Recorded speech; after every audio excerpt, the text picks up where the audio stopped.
আমি কি দিয়া বুঝাইতাম? আম পাতা, জাম পাতা, বড়ই পাতার কোনো অভাব নাই। কোনো পাতা দিয়া বড়ই, কোনো পাতা দিয়া গরম জল করে না। বড়ই পাতার পানি দিয়া কেন গরম জলটা করে? আম পাতা কি দোষ করলো? জাম পাতা কি দোষ করলো? বড়ই পাতা দিয়া কেন গরম জল করা হয়? এই কথা দিয়ে কোনো মৌলবি কয় না।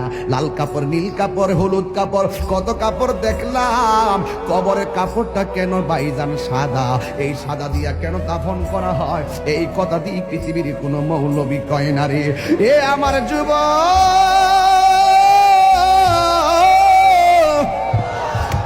কি দিয়ে বুঝাবো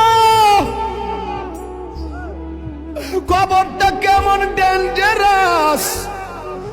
কি দিয়া বুঝাবো মরণটা কত কঠিন?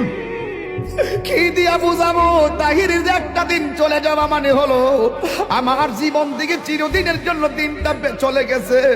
কোটি টাকা দিয়েও এই ঘন্টার সময়টা আনতে পারতাম না। এখন আমি শ্বাস ফালাইতাছি, একটা টাকা বিল দেওয়া লাগে না। নদীর পারে হাওয়া খাই, বিল দেওয়া লাগে না। পল্লী বিদ্যুতের ফ্যান বাতাস খাইলে বিল দেওয়া লাগে। আইসিইউতে ঢুকে গেলে দিনে 50,000 টাকা গোনা লাগে।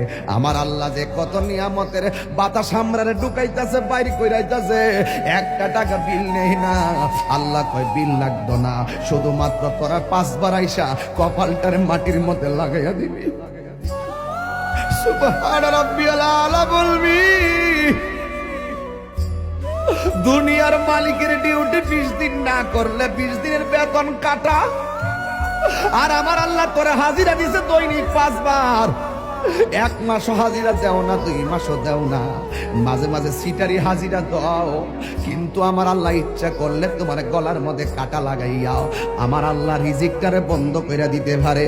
এরপরও আমার আল্লাহ রিজিক বন্ধ করো না কেন জানো নি?